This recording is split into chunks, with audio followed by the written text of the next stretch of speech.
Bonjour. Quand nous avons commandé Marlboro le cafard dans un magasin en ligne, le vendeur m'a demandé à quoi servait un seul cafard. J'ai dit que c'était pour une vidéo YouTube. Puis il m'a demandé « Et vous ne voulez pas acheter une montre religieuse pour la moitié du prix? Il nous en reste qu'une. » Et j'ai demandé ce que c'était.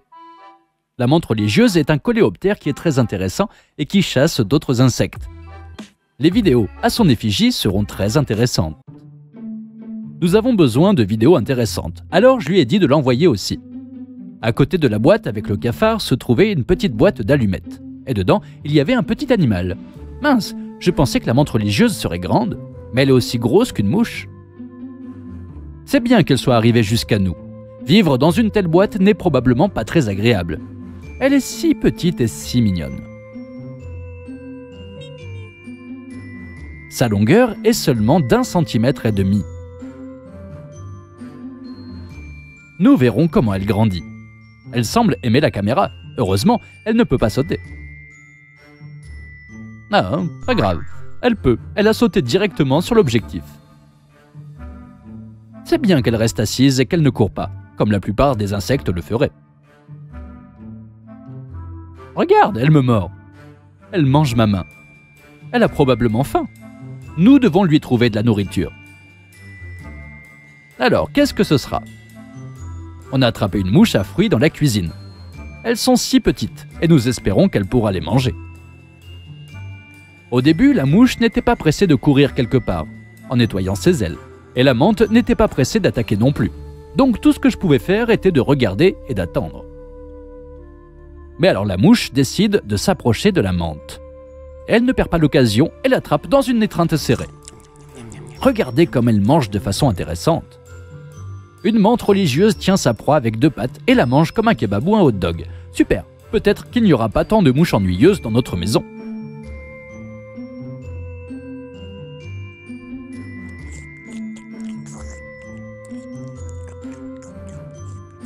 Puis, elle en a mangé une autre.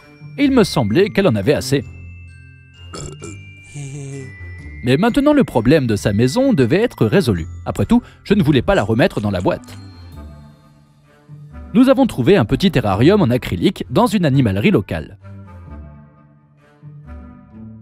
Ce sera une solution temporaire, car la menthe grandit très vite, et l'espace dans ce terrarium ne sera pas suffisant.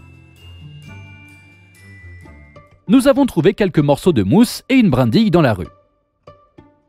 Grâce à quoi nous allons essayer de créer des conditions agréables pour la menthe. Mais avant cela, il faut préparer une solution désinfectante dans laquelle il faudra tremper toute la mousse. Car il peut y avoir des bactéries et des parasites dangereux pour Giuseppe. Et oui, nous l'avons appelé Giuseppe. Je trouve que ce nom lui va bien. Nous faisons tremper toutes les plantes et nous les séchons. Pendant ce temps, on ajoute un peu de sueur de coco au fond du terrarium. Et nous allons mettre de la mousse dessus. Les menthes aiment l'humidité, donc nous faisons couler quelques gouttes d'eau sur la mousse pour que cette humidité s'évapore progressivement dans l'air et en même temps nourrit la mousse, pour qu'elle dure un peu plus longtemps. Allez Giuseppe, va dans ta nouvelle maison.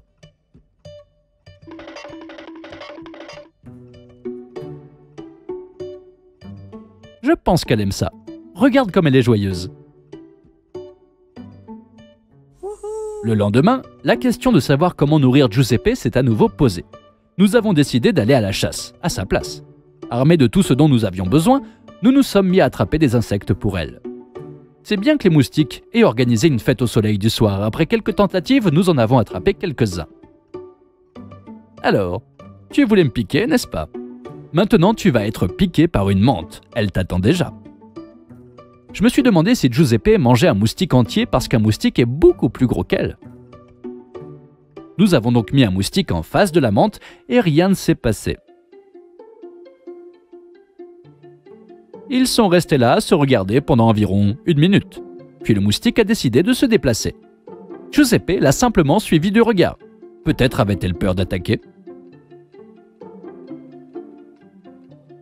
Puis nous avons donné à la menthe un moustique à moitié vivant. Et elle n'a plus hésité et l'a attaqué. Vous ne pouvez même pas imaginer à quelle vitesse c'était. Je vous ai montré tout au ralenti. Et en fait, ça s'est passé aussi vite. Certains d'entre vous se sentent peut-être désolés pour le moustique. Alors parlons-en maintenant.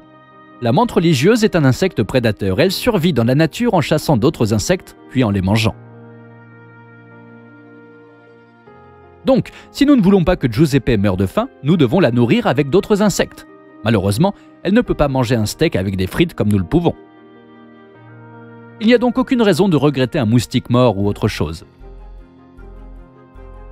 C'est un phénomène normal qui se produit toujours dans la nature. La différence est que nous le voyons ici. Quand nous avons eu Giuseppe, nous avons seulement eu l'occasion de tout voir de nos propres yeux et de vous le montrer. J'aime bien quand elle mange. Elle ne laisse rien derrière elle. Elle mange même les ailes. Après tout, il y a aussi des substances utiles. Elle en aura besoin comme matériau de construction. Après tout, elle aura aussi des ailes. Elle aime les mouches à fruits, mais il n'y en a plus dans la maison. Tu ne le croiras pas, mais nous avons acheté une fly farm. Je ne savais même pas que ça existait. C'est une tasse dans laquelle 5 à 10 mouches naissent chaque jour.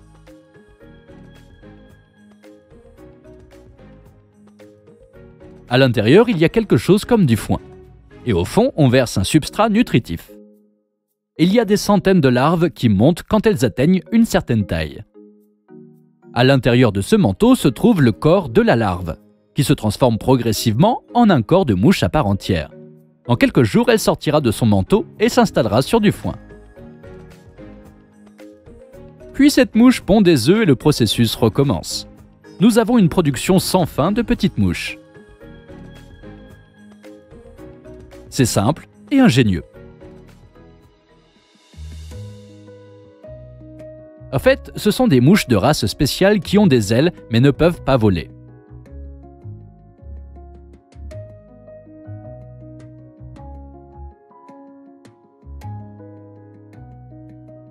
Elles rampent simplement et attendent d'être mangées. Cela va grandement simplifier le travail de Giuseppe.